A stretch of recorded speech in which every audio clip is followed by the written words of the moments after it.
Hi, my name is Kathleen, and I am going to be doing my persuasive speech all about the harmful effects of animal testing. Approximately 17 to 22 million animals are used in research every year since I was born. I grew up with cats and dogs, and I have always had a love for them. I've had many experiences in the animal shelter while as a pound, and I've also done a lot of experiments on animals, which has made me learn a lot about them, and I've learned to love them even more. Which is why I feel so passionate about why animal testing should not happen and why it leads to other things. They're only used for cosmetic purposes that most people know of. Testing products on these animals sometimes leaves permanent damage to them, and they are then not capable of living a normal life for an animal. And it doesn't just stop with the animal testing.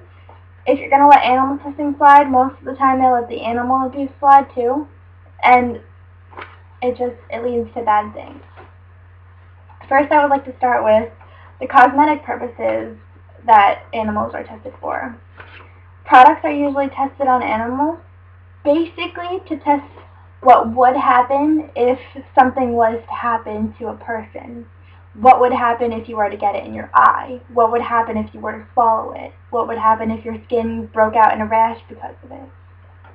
Most of the things tested on these animals: shampoo, hair color, facial makeup, perfume, nail polish, eye cream, you name it, they test it. Out of all of the products that I have in my house that could be tested on animals, I only found one name brand that actually tested.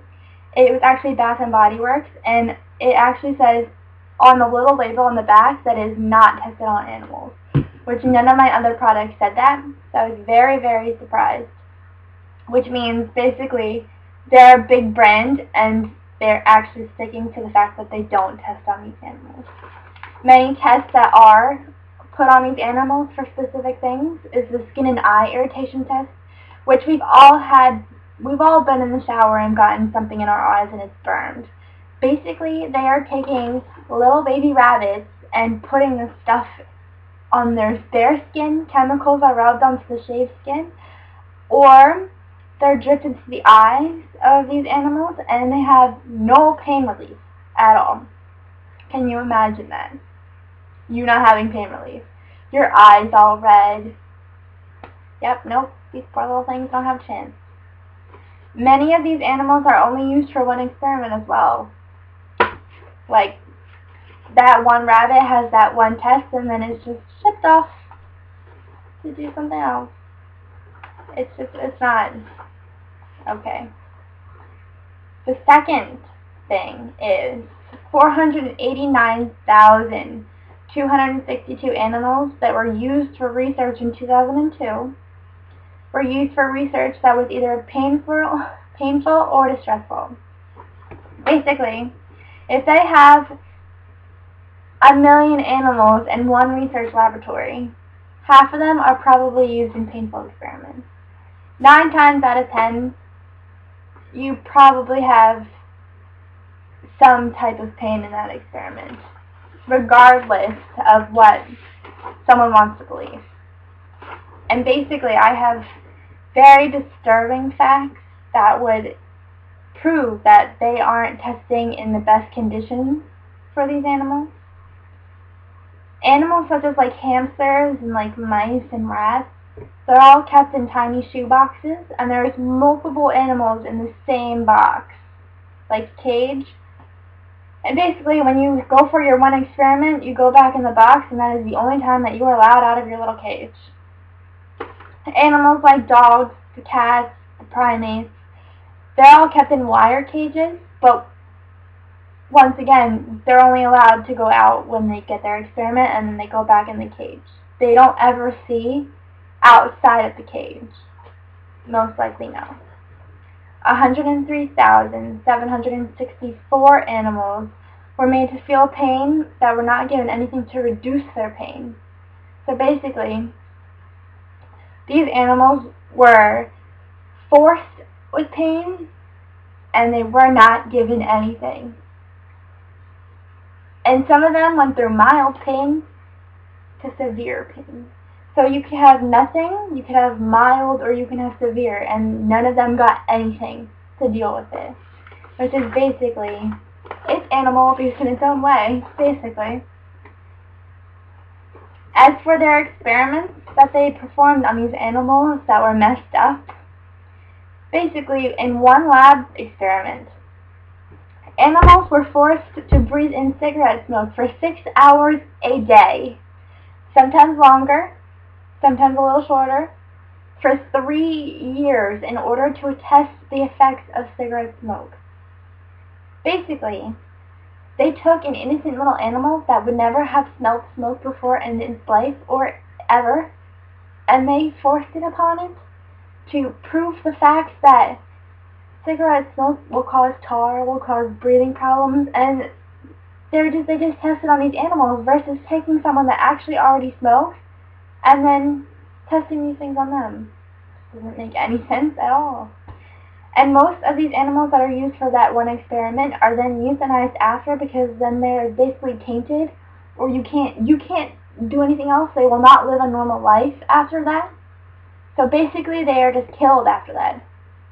And that is when those animals go into the laboratories for other science experiments, such as anatomy and physiology, where you get the cat and you do the dissections, and they tell you that the cat died from natural causes, but really all the cats that are mostly in those labs have been euthanized, because if there are too many animals in the pound, then they can't take care of them all, and they are euthanized, basically.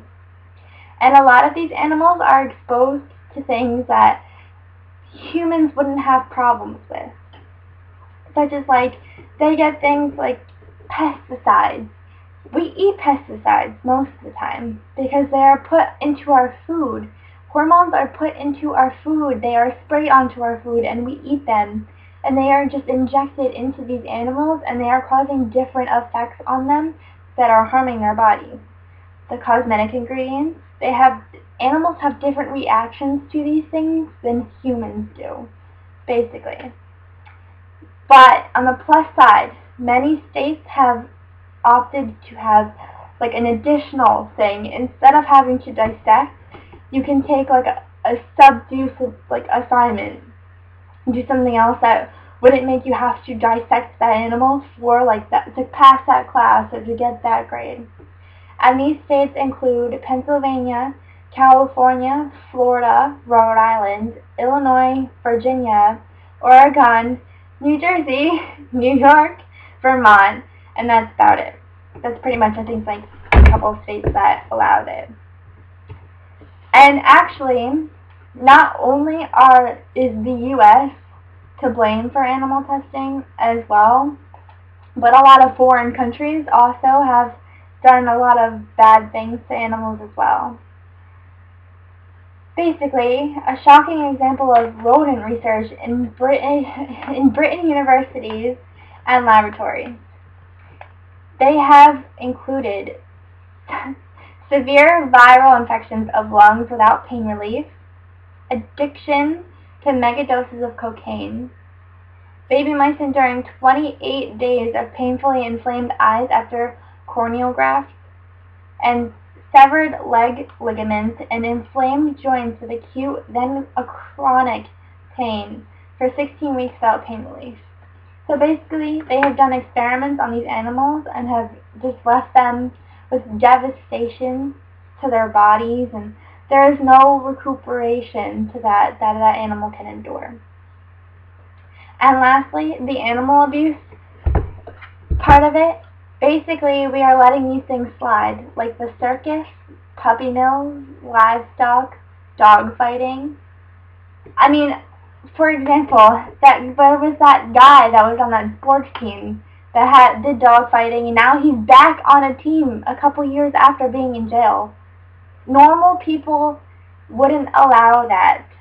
Many of the PETA organization, the ASPCA, everyone hates the fact that he is back on that team. And many people kill for fur as well. It leads to a lot of animal abuse inside of other things. And while most of these tests fail for these animals, other things don't help them. For example, aspirin fails in animal tests to help them, but insulin causes animal birth defects, and some people, like diabetics, need insulin to live. Basically, animal testing is usually used or well known for cosmetic purposes, but it leaves permanent damages sometimes. And it doesn't just stop there. It also goes into animal abuse, and many people just let it slide. And we have to stop letting it slide. You should just check on many of the products that you buy to find out if they test on animals. Basically, is what it comes down to.